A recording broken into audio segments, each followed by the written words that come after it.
The Redwood Massacre, directed by David Ryan Keith and released in 2014, drops five friends into the Scottish countryside for what's supposed to be a weekend hike to the year's wildest party.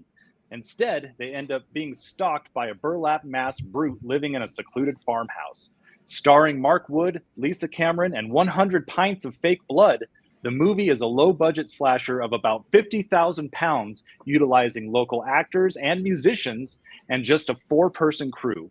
Though it didn't make waves on release, The Redwood Massacre carved out a place on streaming, won several awards at the Chicago Horror Film Festival, and would eventually spawn a sequel. What is up, everybody? I am Darby Ellis Lewis Wilson, and this is Compelled by Schlock, a show where we talk about the good, the bad, and the schlock of all these weird, crazy movies that you will find on streaming and online. With me, as always, is Chris Anonymous. Chris, I don't know if we talked about this last week. We have big news. We do. Yeah, it's been news for a while. Didn't want to talk about it last week. Didn't want to take away from the Hulkster and Ozzy. Oh, but that big news. We've hit a personal milestone. Yeah. We are at 1,000 subscribers on YouTube. Yay!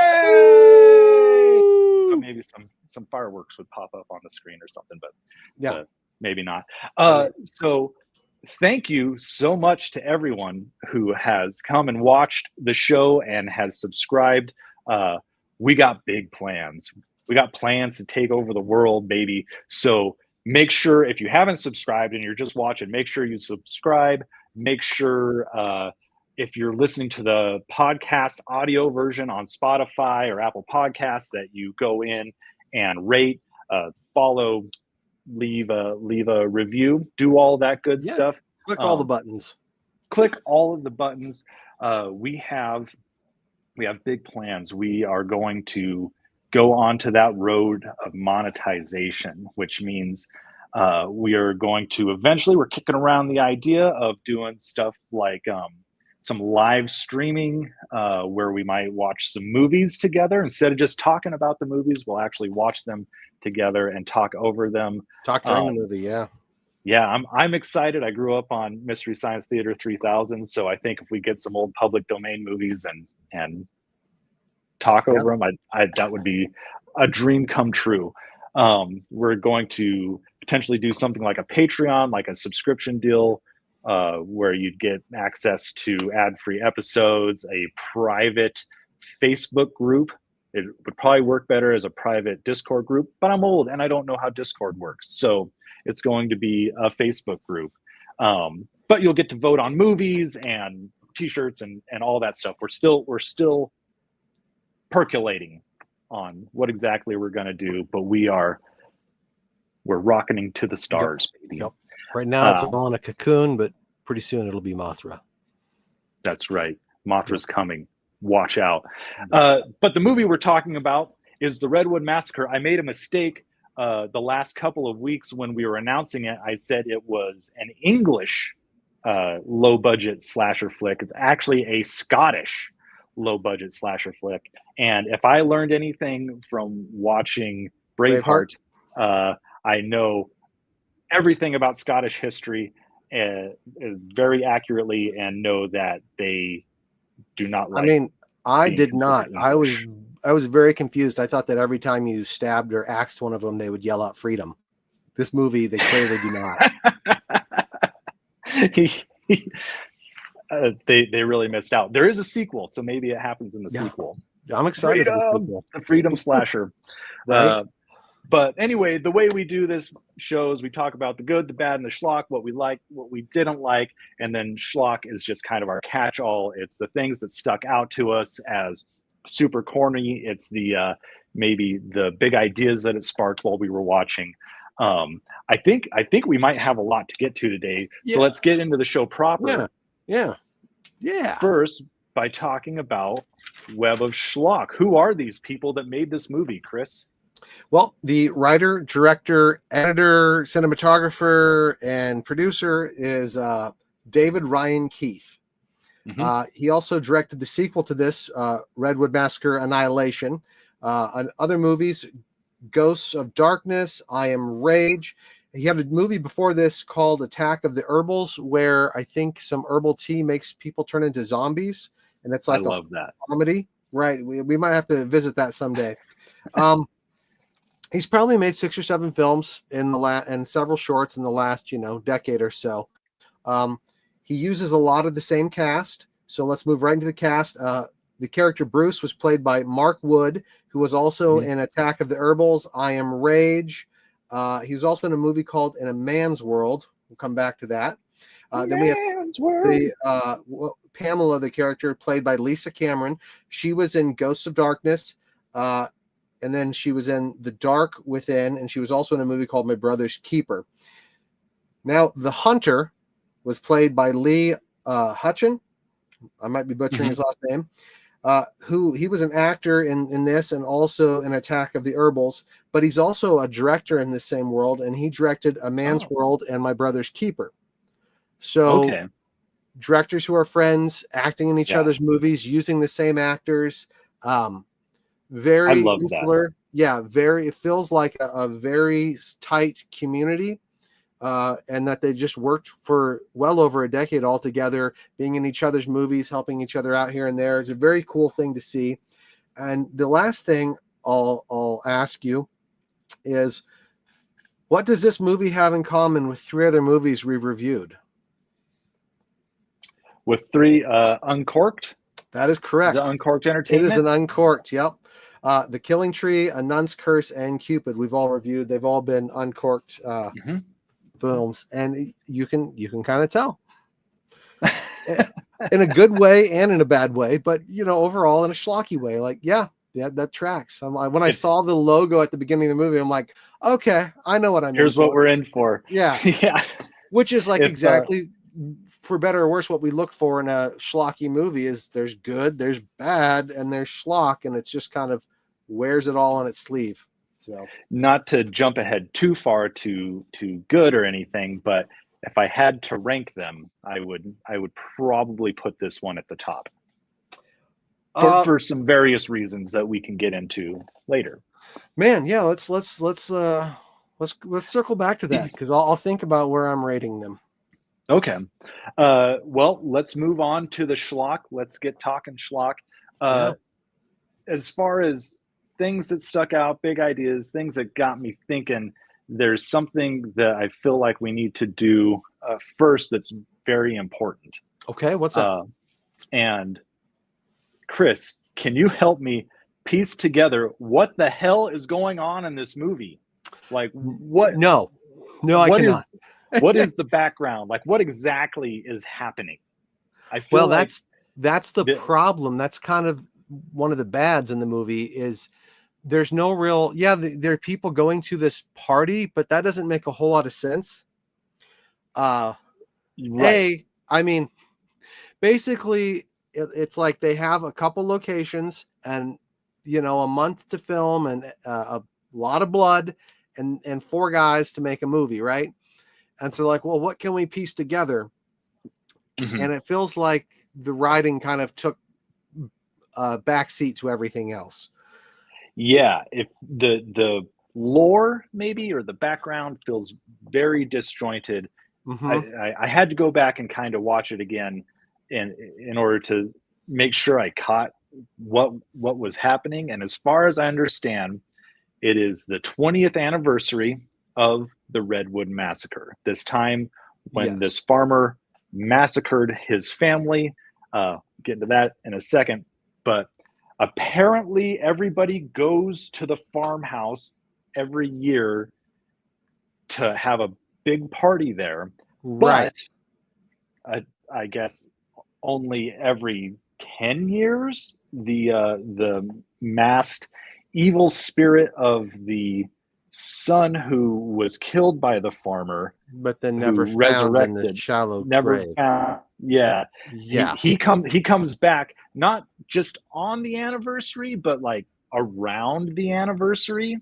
Yeah, so you got it. Yeah, that's it. And kills people, but it's not every year, because if it was every year, there would be a lot of missing townsfolk, and they would have figured it out.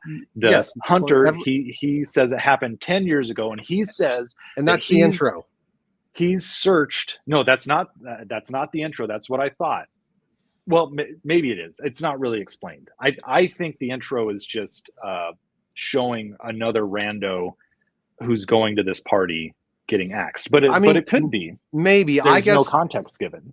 I guess I took it as that it was his daughter, and that was 10 years ago, but it never says it. So your theory is just as valid.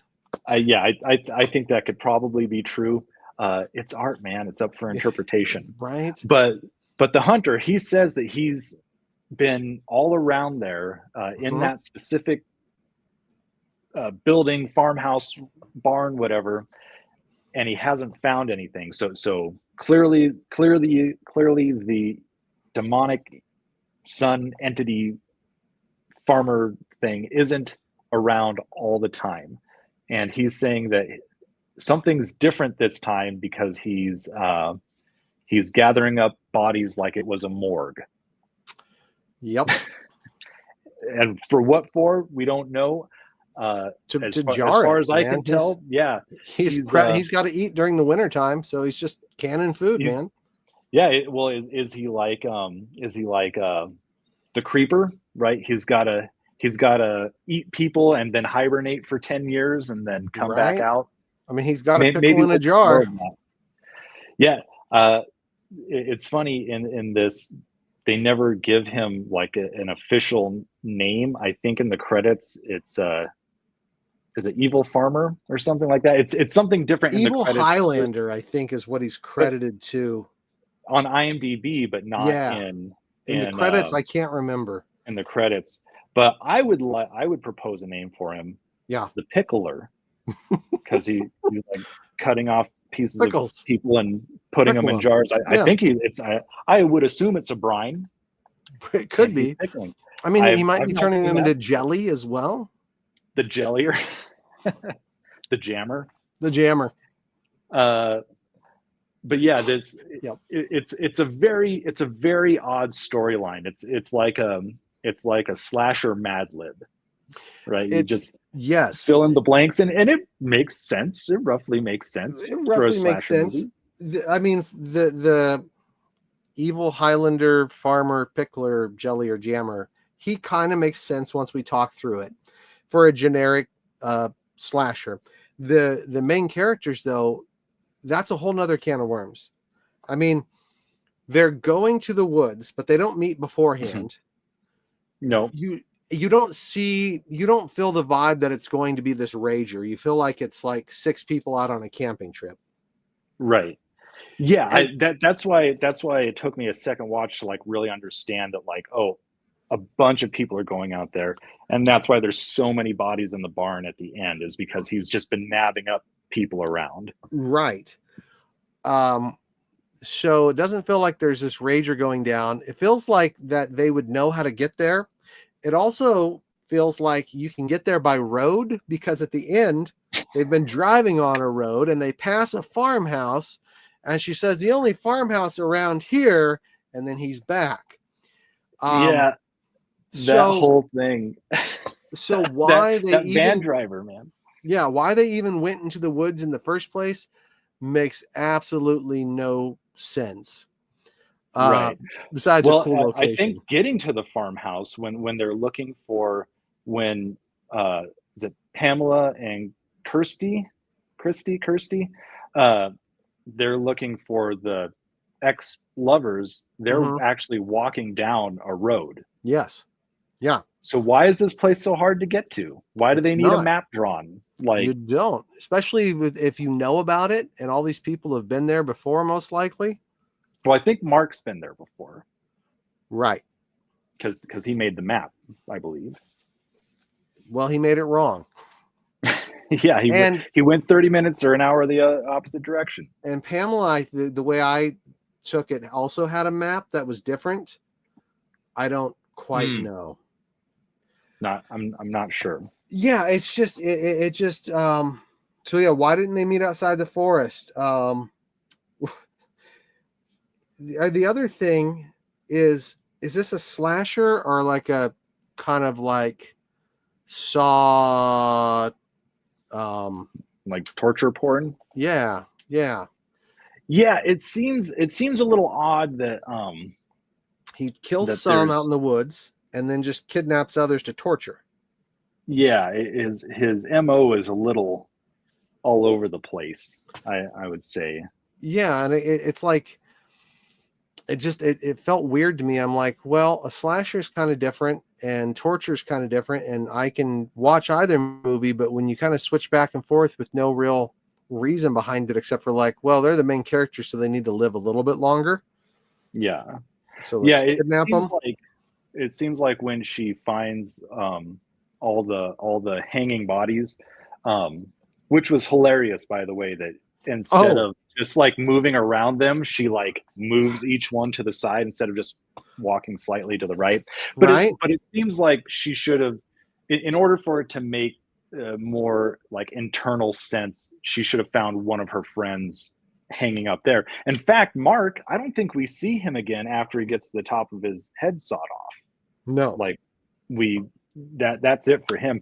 He would have been a great candidate to be hanging there. I know it's probably hard to do like a sawed off top of the head prosthetic, but maybe they could have just super glued some yarn onto his face, like it stitched him up or Yeah. whatever. And he could have been all lobotomized. Right. Yeah, he could have been a zombie that kind of she had to fight. So the other thing about that, when she's moving through the bodies and she's telling him to be quiet and to shush, she never goes back for him. No, She straight up leaves living people who would probably live if you could get them to a hospital or get any kind of medical attention. Even just getting them off the hook and untying them so they can run for themselves. Yeah. No, she straight up just leaves every partier to die. And I'd say 3 or 4 of them were alive as she's like walking it through seems them. like he should have gone through and like stabbed them as he was going through, if to tie up that loose end. Yeah, it just makes her look like not a good person. Yeah, well, it's interesting because she tells the hunter that her friends are there and she's got to like, even though she knows that they're dead, that she's got to find them and take them back or whatever, but she's not gonna help out someone. In fact, she puts her hand over the mouth of one of the people, like, yeah. Which is darkly funny, but also just like, huh. And I guess that brings me to like the other point, like slashers don't need a lot of plot, they don't need a lot of story, they don't need a lot of character, they need a lot of blood, and this movie had a lot of blood. Mm-hmm. But they need some story and some plot and some character, and I thought the character part was the weakest thing. I didn't really care about any of them. I didn't know why they were there except to party. You know, the backstories were really broadly drawn, right? Mm-hmm. And it's just like there were some really great shots and some really tense moments that fell flat because I didn't care about the characters at all, because I didn't know them at all. The person I would have cared about most would have been Kirsty, the new girlfriend, because she is put into a really bad situation. Like, why would you bring your new girlfriend on a camping trip with your old girlfriend when they're both clearly very terrible people, have a lot of animosity and pot stirring, and like that sounds like such a terrible idea. But if there was someone who you were going to be sympathetic for, I think it would be this person who's just like, had her personality been different, you know, she's like, oh, you know, I'm just here because I love my boyfriend. Like, and I if she was trying to make it work with the ex. Right. Yeah, totally. You could have that dynamic. I mean, basically it's there so you can have, you know, characters yelling at each other and some fodder, and you can also make people not like them, which you kind of want in slashers so you don't feel bad when they get killed. But it was just so done with broad strokes. I'm like, play against type. So it's the new girlfriend who's upset that she's here, but she's going to try and make it work. And then we really feel sympathy for her. Or even with the main character, Pamela, make it so that she feels bad that it just so happened that, like, oh, I didn't realize that your plus one was here, and I'm sorry that she got invited, but she just showed up and tagged along. There are ways to make some of the characters sympathetic, but we just have to know things about them. Right. Besides Yeah. that, there's an X situation. We don't really know anything about these people, what they like, what they're doing. Obviously, they want to go party at a place where there was a lot of people murdered, a family murdered, which is kind of messed up. Yeah, that's weird. Yeah. But I mean, it feels like Well, a very meta slasher thing to do. If yeah. if the teenagers or people in their early 20s were into like horror films or like thriller junkies or something like that, but you don't Well, know. at first I was wondering, so as far as relationships go, I think the most important relationship that, based on what was given to us, the most important relationship to be hashed out would have been the relationship between Pamela and Mark. Um, so one, at first I thought that Pamela maybe had some sort of connection with this, Mm. because she's thanking her friend Jessica for coming along, even though it's going to be awkward with Mark around. Thanks for coming along, because she doesn't know if she could do this on her own or by herself or something like that. Yeah. I think maybe it's just because she's just kind of scared to go there, maybe. Maybe, yeah. But tell us But that. I thought at first maybe she had a connection to it, like, oh, this is like my uncle's place or something, and I Right. got to go face some demons. But no, it's just a party. But between her and Mark, so Mark is the person that's gone before. She and Mark are apparently very good friends. When they first meet up, they Like hug best each friends. other. Yeah. Yeah, and they're like, "Oh, it's been so long." Mark shows some animosity to the idea that Bruce is coming on the bike. He's like, "Whoa, well, I didn't invite him. You invited him. So what's going on there?" Mm-hmm. And so it seems like those two people, with what's presented to us, have the strongest connection, and I don't know why. Why do these two people Right. Were have, they like, why are they dragging these other people into this Yeah, did situation? they grow up next to each other? Were they friends in college? Did she date his brother? So they had like, what I'm saying? Like there's obviously a history there, and if we got to know it, we might care about what happens to these characters. But like, it's just Right. yeah, and again, with torture and with slasher, yeah, you want some characters to be nasty so that you don't feel as bad when they get killed in a gruesome way, but you want to care about these characters and get to know them so that you actually feel tension and suspense and horror, right? I would give the movie to Bruce. Yes, I was going to say Bruce is my favorite character. Bruce is my favorite by character by far. Bruce has a character arc. What would his character arc be? We see him trying to get to this group meetup for a party. He gets captured. He kind of has the ability to potentially leave, but instead he sticks around. He gets captured, gets tortured. Mm-hmm. Then he eventually saves Pamela and gets punched through. Right. So those are all the broad strokes there. There's one moment he breaks free and he picks up the axe and he takes it one step toward the door. And I'm like, oh man, he's going to go attack the scarecrow guy, And you know what he does? He stops. He pusses out. Yeah. He hesitates. Yep. He can't do it. He wants to, but he can't. Then he's kind of like hemming and hawing. He might have been able to save Mark, but Mark gets, his head sawed. And then he's hiding out. He knows there's a person in a freezer container. Yeah. And he hides and lets her take the hit for him, because he's the one who made noise initially that drew the well, he doesn't know it's a person in the box. He doesn't know exactly what's going on. Did he open it? He didn't open it. No, he heard sound and movement. Yeah. He heard sound and I think whimpering. So he knows that there's something there. He goes and hides, waits for that whimper sound to repeat itself with the slasher guy there, the Highlander. And then the Highlander opens it up, kills her, thinking that he's stopped whatever was making the noise. So, and then Bruce goes and opens it and looks, and he's like, "Oh, it's this girl that just died, and that's kind of on me." Yeah. So first he chickens out, then he lets someone die in his place, then he gets captured again and tortured, and we don't see him again, and he comes back in the end, and he saves Pamela and gets his stomach punched through. But he died a hero. He couldn't Right. He wanted to do the right thing, he couldn't do it. He knew he was going to die, he did the right thing. Yeah. Whereas Pamela, who's clearly the main character, she's our final girl, she is reluctant to go to this thing, but not once is she like really stopped. Like she stays on a straight path. Yes. The entire way through.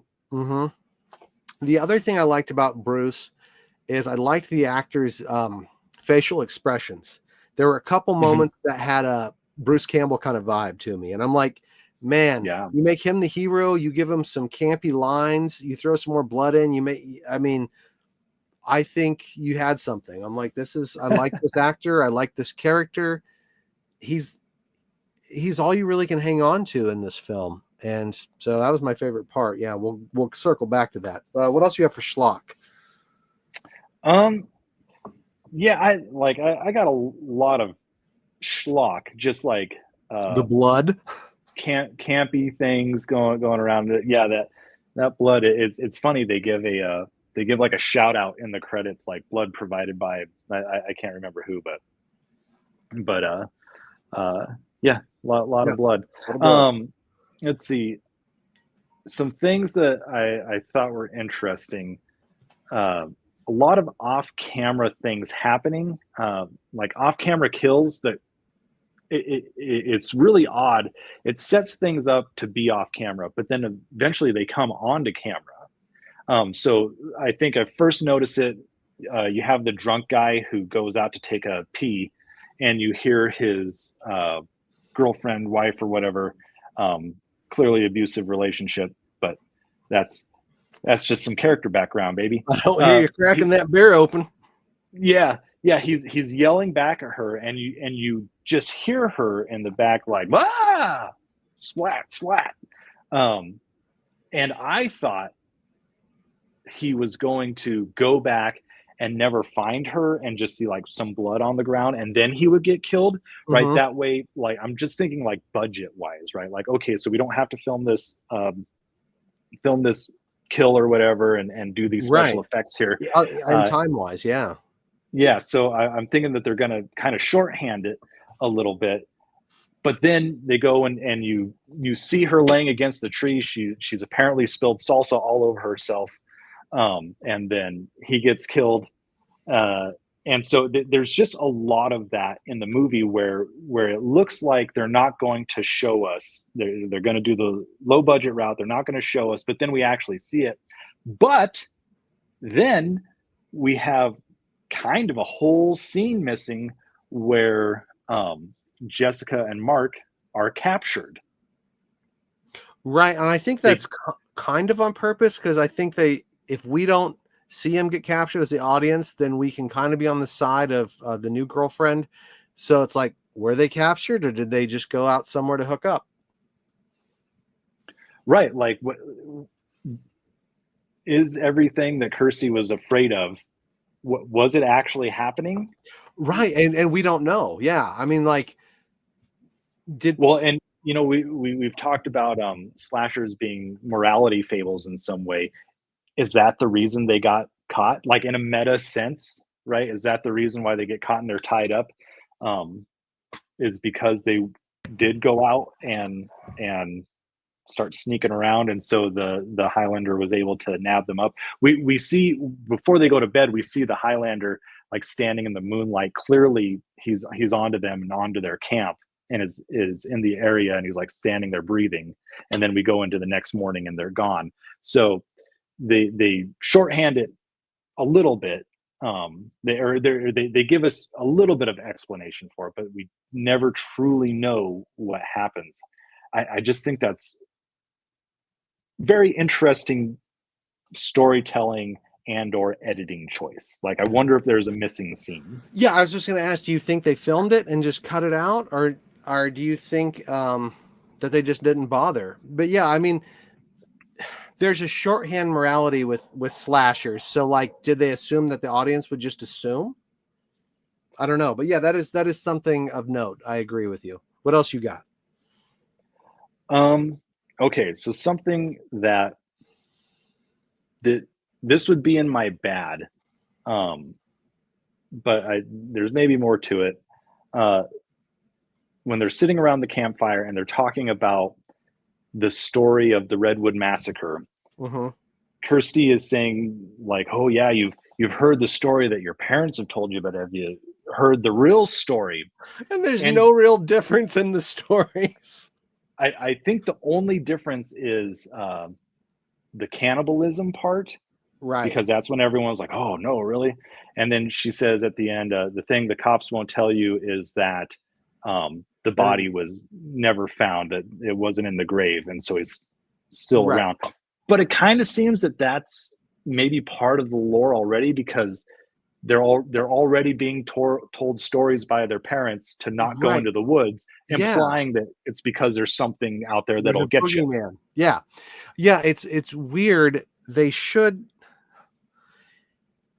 It's like if you're going to have a scene where you're around a campfire and then you're going to have a flashback and you're going to say, well, this is a story you think you know, but here's the real story. It has to be more than that. He might have had some cannibalism and they might have not found one of the bodies. Like that doesn't, it feels anticlimactic. It doesn't feel like it's a big enough payoff for someone to say, you don't know Well, the real story. and we don't even see the son in the flashback. It's like, oh, by the way, this other Right. unrelated thing happened. Like the main thing that this movie is about, which is the evil resurrected son killing people that comes back once every 10 years to gather up bodies, not even shown in the flashback story to explain what the background is. Yeah. It's weird. And the other thing, and this can go into bad. Do you have anything else for Schlock? Let me let me run some things off for you. Yeah, Just yeah, yeah. We'll see if bump something. down my list real quick. Mark has very bad taste in women. Uh, the hunter's speech is long as shit. Uh, Yep. he is very aggressive towards Pamela, takes her out into the next room, and proceeds to talk to her for like 10 minutes. Yeah. Yeah. Uh, let's see. For a slasher, there's a ton of punching in the face. Which I loved I've in a never seen schlocky that. way. Okay, when there was something really fun and comical about the evil Highlander, or what I don't know what you want to call him. Pickler. Yes, there was something really fun about him in certain scenes where you could see him getting like frustrated. And Yeah. like, so when it's Bruce and he confronts Bruce because Bruce runs into the dead end and he throws his little saw blade down and just goes to punch him and just beat him senseless. I'm like, that is hilarious. Like, he's ready to scrap. He's wanting someone to fight back. Like, Yeah. he is ready to go. He's like, yeah, I can just straight up kill you with this saw because I'm the slasher guy. But no. Come on, let's have a street fight. This is a bar fight. Like, there were several moments where it felt like some drunk guy at a bar who like throws the knife down, like, I'll fight you man to man. And Well, then just all the blood that spills out with every single punch, man. That was some of the funniest stuff in the movie. right. These people really leaked. Yeah. But yeah, there's something that seems less supernatural about the slasher just punching someone in the face It did. rather than It totally grounded him in like, oh, yeah. this is a real person who's just insane and maybe super strong and on some kind of drugs or something. And like hillbilly who it felt more like Texas Chainsaw Massacre than like some supernatural slasher.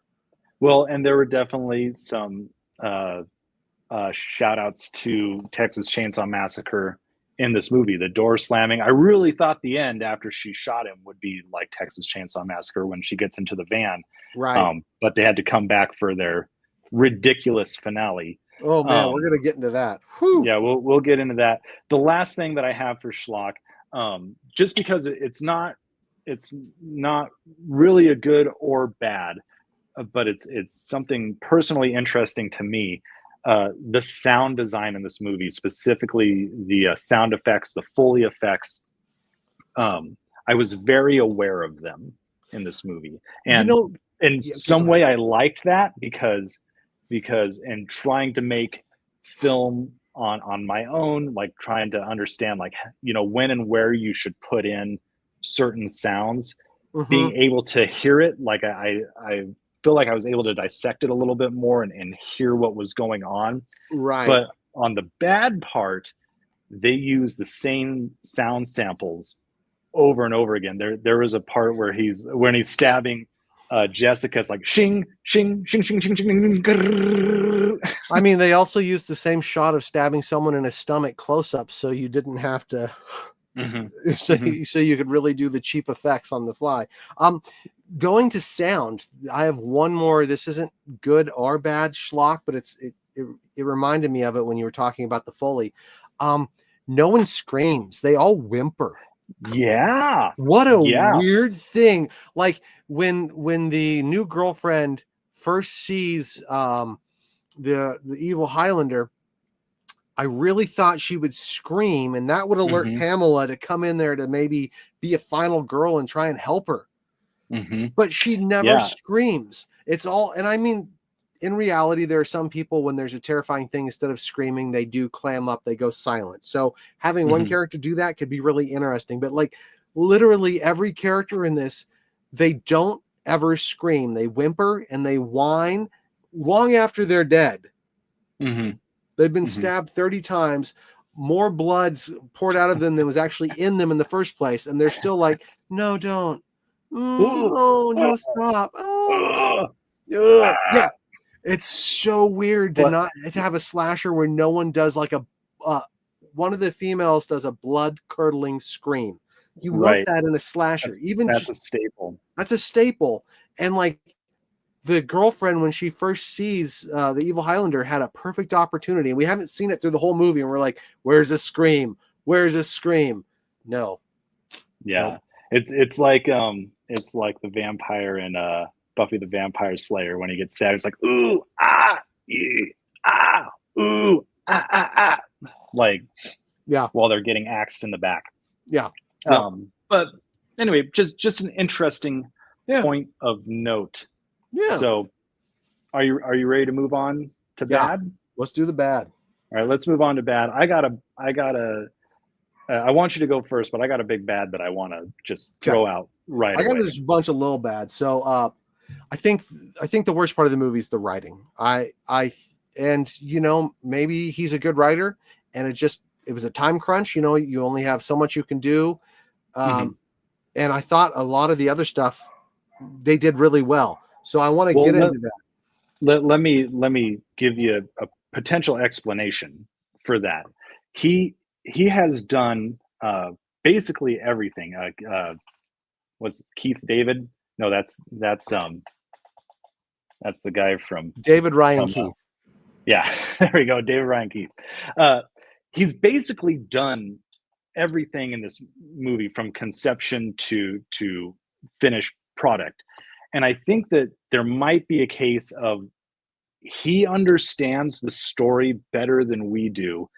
And he has fallen into, I think, a trap that I know I've fallen into, where it's like things make perfect sense to you because you know everything behind the story. But it's not on the page. But it's not on the page or in the edit or whatever. That's my defense. So that's a fair defense. And again, it's a slasher, so I'm not asking for much. But like the writing, the dialogue especially, the plot, the character's not there. It's not there at all. Why are they even there? Which we've talked about. And then I guess the other thing that I thought was bad, it dragged. It felt so long. It was under an hour and a half, and it was just like, I still have a half hour to go. Mm-hmm. And then that tacked on ending, and I'm like, I get the tacked on, they come back for one final time thing, but I don't know. It's something about this just dragged out for me. And I'm like, this is not Mm-hmm. even an hour and a half. Like, you can have an 80-minute slasher. It's fine. Yeah. Right. So something about this movie just really, really dragged. So, and I think it was because I didn't care about the characters, because I didn't know the characters. And I bet this guy knew, like you said, what he wanted, and he was just busy doing everything else. And so this is the one part that felt really the weakest link, because a lot of the other, I thought he did a really good job. And Mm-hmm. so I went and I watched the trailer for the sequel, and it looks totally different and a lot more fun, and all the characters like seem like they have more personality. And again, it's just the trailer, but I'm like, okay, it looks like this guy took the good from this and like moved forward. Mm-hmm. So I'm excited to see what else he does, but that's definitely my big bad, is the writing and Well, and specifically the maybe we could character. return to this Yeah. and watch Annihilation, I Yeah. think is the second Hmm. one. So let us know if we should return to the Redwood Massacre, and we'll check out Annihilation and see if it ups the game. Okay, so my biggest bad. Yeah. That woman's eyebrows.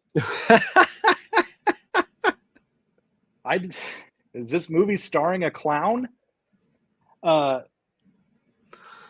I've never been to Scotland.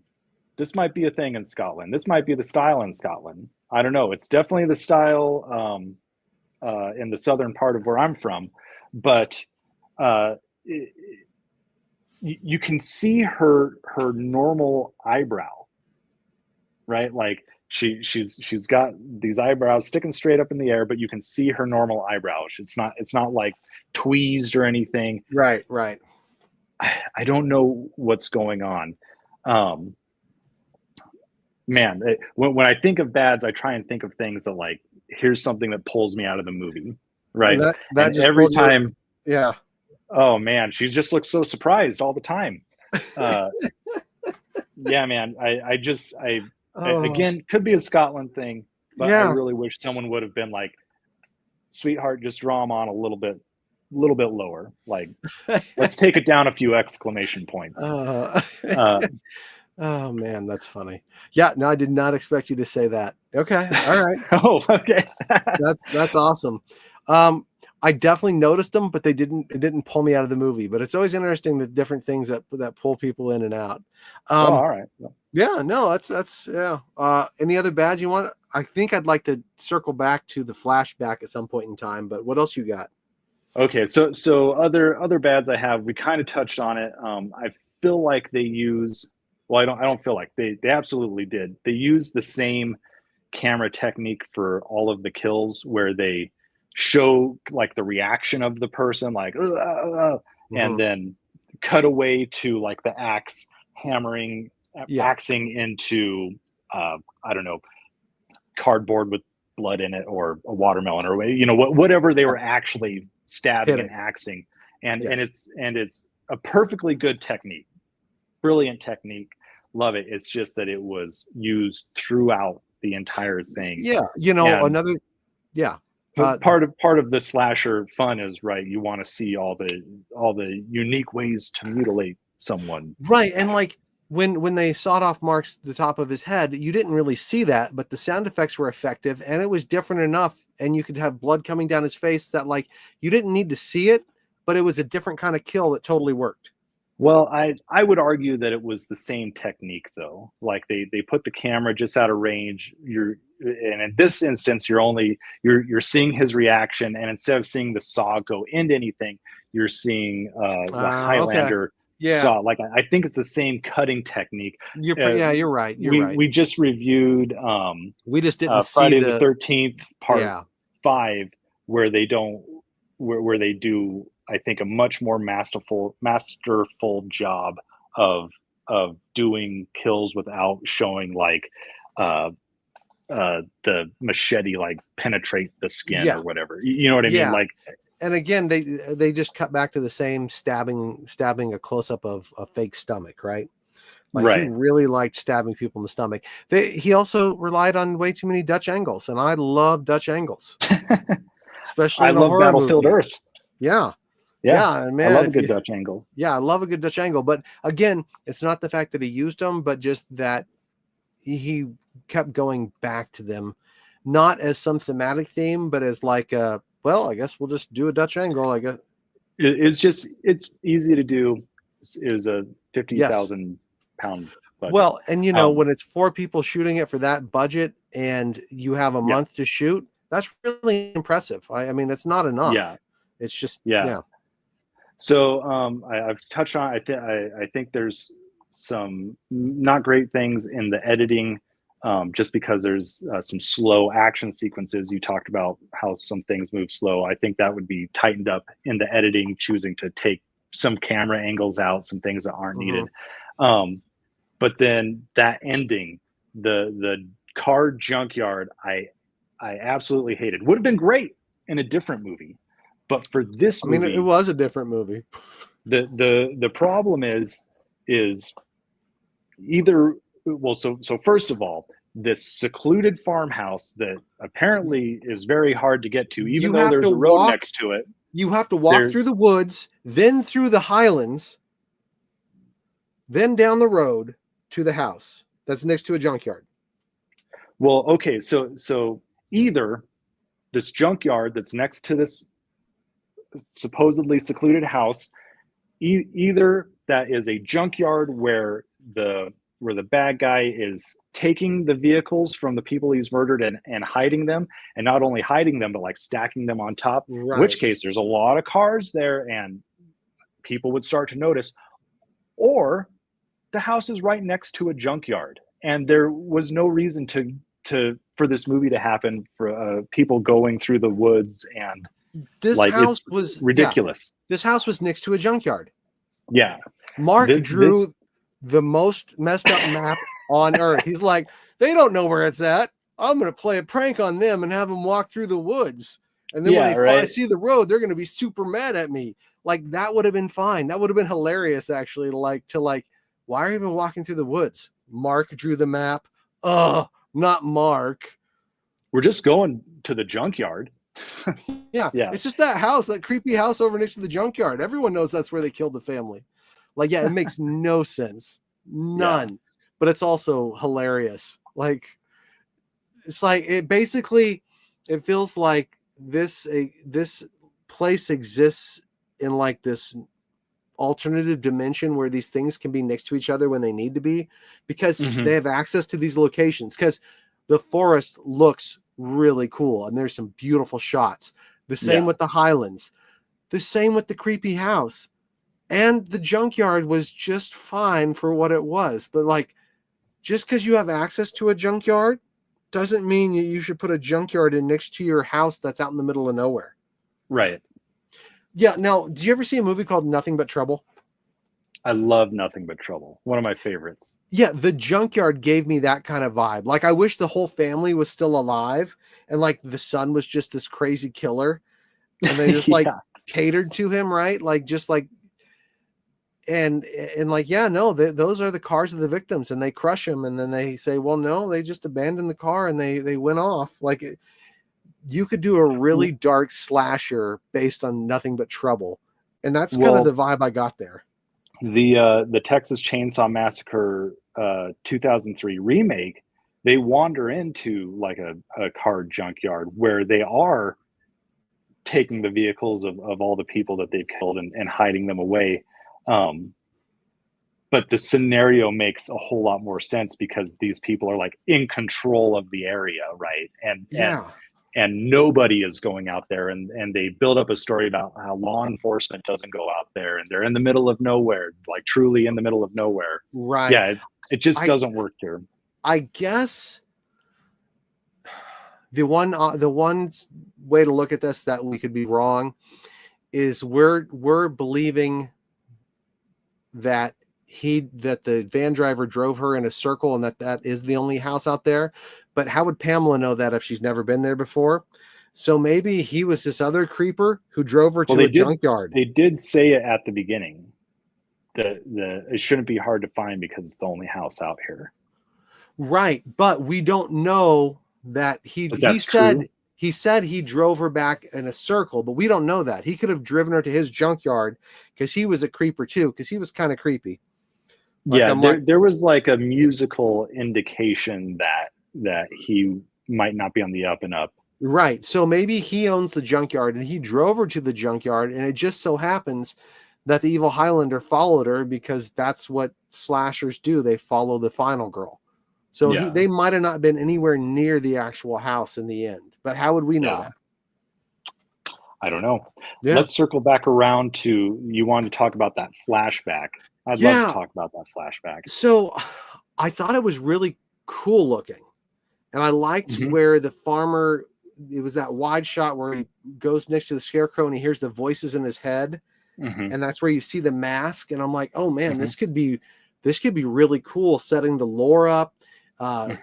Now, the problems that I had with it and why it's kind of in the bad is that you really don't want to do a flashback that early on without really having the people want it. Like, if she would have said from the very first, as soon as we get to camp, I'm going to tell you the real story about this place. If you knew it, you'd never even come here to party, right? Then the whole time the audience is like, ooh, I want to know. Yeah, what happened?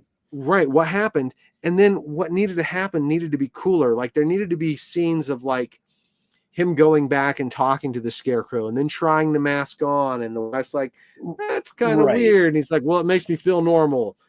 Like, and you he doesn't try on the mask. He doesn't never try does. on That's the what mask. I'm saying. He needs to. The sun. Yeah. It's like, what? Okay, he's hearing voices. Why? Is it?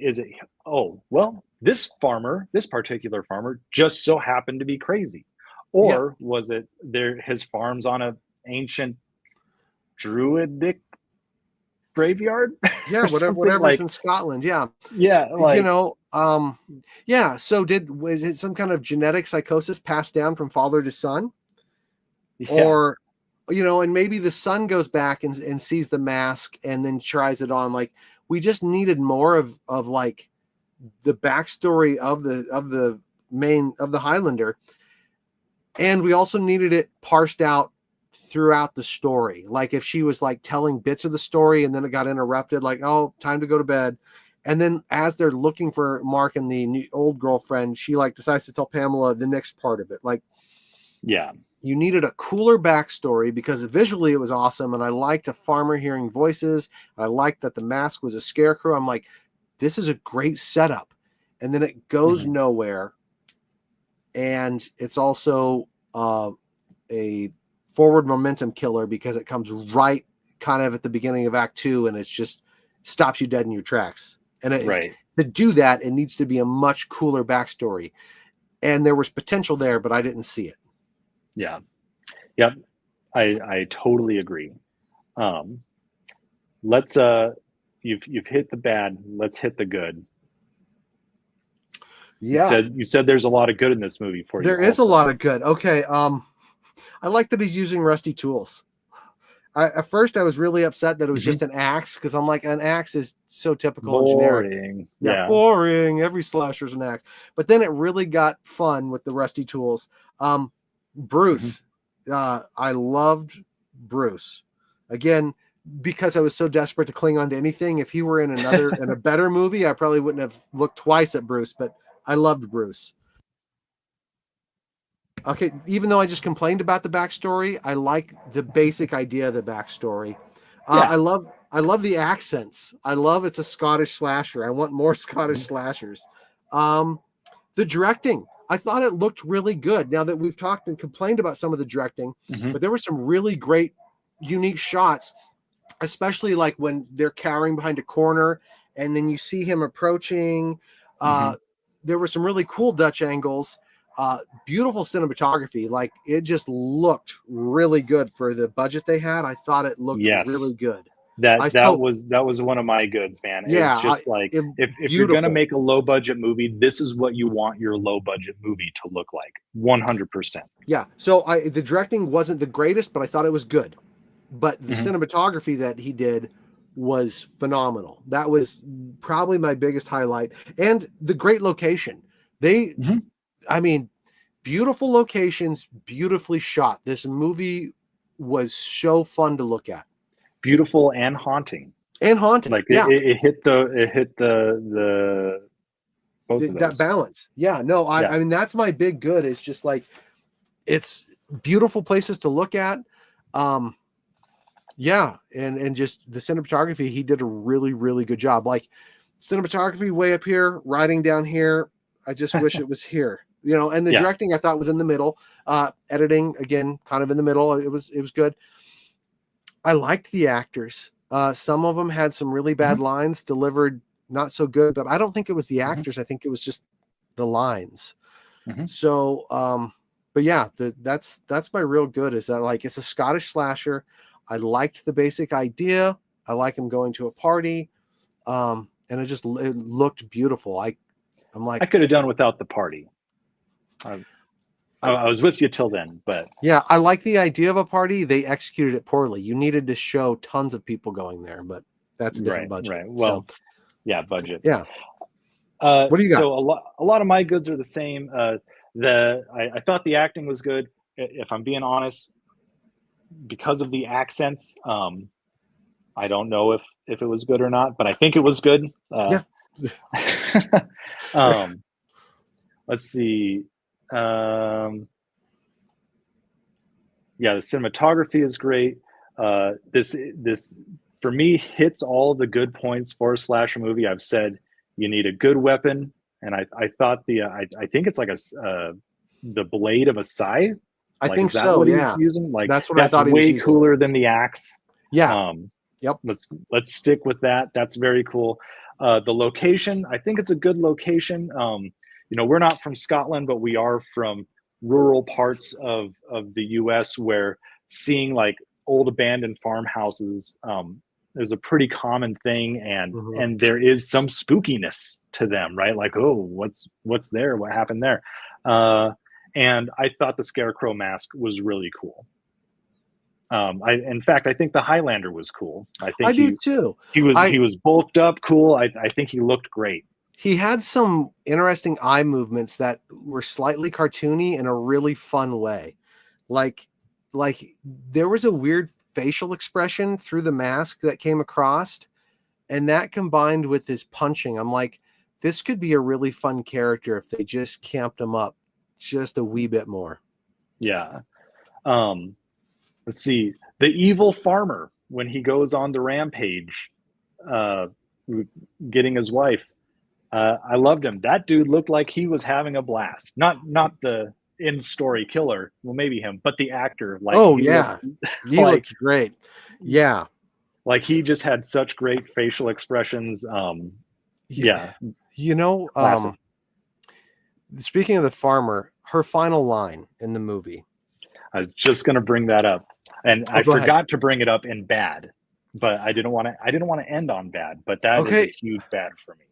That's I wish it was good for me. It's bad, but I'll tell you why I wish it was good, because that's the movie I wanted to see. That was so schlocky and over the top and actually showed character. It came out of nowhere. Like, it wasn't set up at all. But yeah, he was a farmer. Yeah. Well, it's like, oh, did they have a problem with farmers? Was that the through line? Yeah, exactly. I think that's the killer. I think that they think he's the farmer, not the son. Well, it's funny because she, like, the most character development Pamela has is this shirt that says vegetarian on it. And it's like, I would think that you like farmers, right? And it would be cool to have a discussion about how earlier in the movie, how like, oh man, farmers are just a bunch of rednecks and we can't stand them. And then she's like, no, farmers like grow soy for us, man. And then then her character arc is she realizes, nope.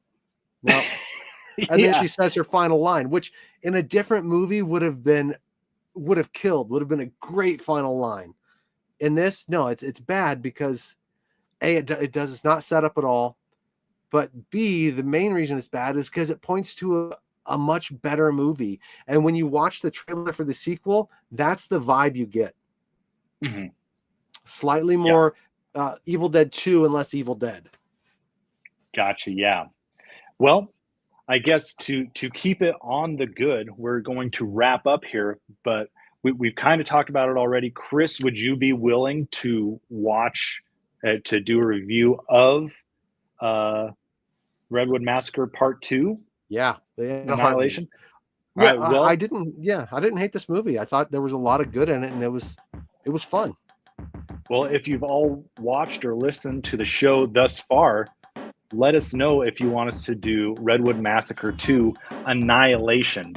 And we are 100% willing to check it out and looking forward to it. So let us know in the comments, hit us up on social media, tell us your thoughts. We have a very special movie coming up on our next show. That will be, what is it, September 22nd? Yep.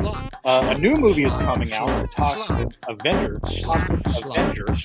We're going to go back into the olden days and do the original Toxic Avenger, a classic, a trauma classic. So make sure you stop by September 22nd to listen on Spotify or Apple Podcasts. I'm Darby Ellis Wilson. This is Chris Anonymous. We've been compelled by Schlock, and we will see you next time. Lock on, guys. Bye. Bye. Wait, no.